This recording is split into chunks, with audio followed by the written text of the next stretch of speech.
Mantan Menteri Hukum dan HAM Yasona Laoly telah menjalani pemeriksaan sebagai saksi dalam kasus suap dengan tersangka Harun Masiku.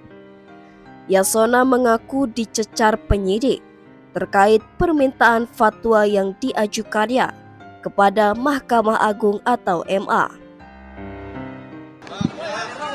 Ada surat saya kirim ke KPU tentang ke Mahkamah Agung untuk permintaan fatwa tentang keputusan Mahkamah Agung nomor 57. Kami minta fatwa, saya tanda tangani fatwa, permintaan fatwa, karena di situ ada perbedaan tafsir antara KPU dan DPP tentang suara caleg yang meninggal. Yasona mengatakan permintaan fatwa ke MA terkait posisi pergantian caleg terpilih yang meninggal dunia. Dia menyebut ada perbedaan sudut pandang antara KPU dengan DPP PDIP. Dia menyebut pengajuan itu dalam kapasitasnya sebagai Ketua DPP PDIP. Tapi inti pokoknya sebagai Ketua DPP, ya, sebagai Ketua DPP, saya mengirim surat permintaan fatwa ke Mahkamah Agung. Ya, karena waktu proses pencalekan itu terjadi tafsir yang berbeda setelah ada judicial review, ada keputusan Mahkamah Agung nomor 57 ya.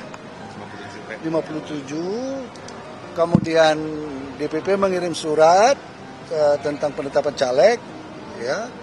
Kemudian KPU tidak menanggapi berbeda. Kemudian kita minta fatwa kepada Mahkamah Agung. Mahkamah Agung membalas fatwa tersebut, ya, sesuai dengan pertimbangan hukum, supaya ada pertimbangan hukum tentang diskresi partai dalam menetapkan calon terpilih. Itu. Selain terkait pengajuan fatwa ke MA tersebut, Yasona juga dicecar mengenai kapasitasnya sebagai mantan Menteri Hukum dan HAM. Penyidik KPK mencecarnya terkait perlintasan Harun Masiku selama jadi buron.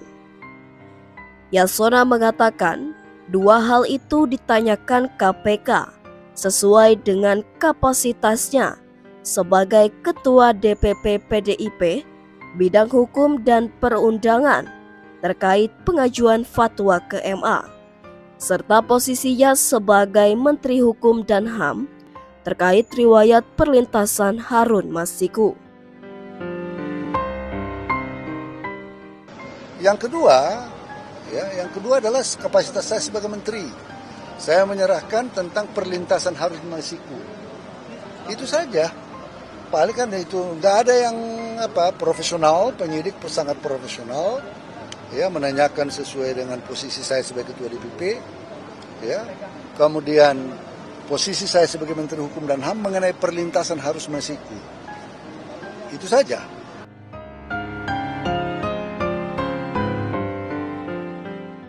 Keluar lewat pintu belakang. Anggota DPR FPDIP Yasona Laoly keluar melalui pintu belakang KPK setelah diperiksa sebagai saksi kasus suap pergantian antar waktu anggota DPR dengan tersangka Harun Masiku. Yasona mengatakan lewat pintu belakang karena sedang ada demonstrasi di depan gedung KPK. Jadi kan udah selesai lama karena banyak demo, nggak bisa keluar kita. Yasona mengaku tidak ditanya terkait keberadaan Harun Masiku. Dia mengatakan diperiksa dengan kapasitas sebagai Ketua DPP PDIP serta Menkumham. Dalam pertanyaan itu sempat ada pertanyaan terkait dengan keberadaan Harun Masiku nggak sih Pak ke Bapak? Tidak ada. Adapun hingga Yasona selesai diperiksa dan keluar sekitar pukul 16:46 waktu Indonesia Barat, memang terdapat demonstrasi di depan gedung KPK. Para demonstran itu menuntut agar Harun Masiku segera ditangkap. Yasona mulai diperiksa sekitar pukul 9:50 waktu Indonesia Barat. Artinya, Yasona diperiksa penyidik sekitar 7 jam. Dalam kasus ini, Harun Masiku sendiri masih jadi buron sejak 2020. Sementara itu, para tersangka lain dalam kasus ini termasuk mantan Komisioner KPU RI Wahyu Setiawan telah dihukum penjara.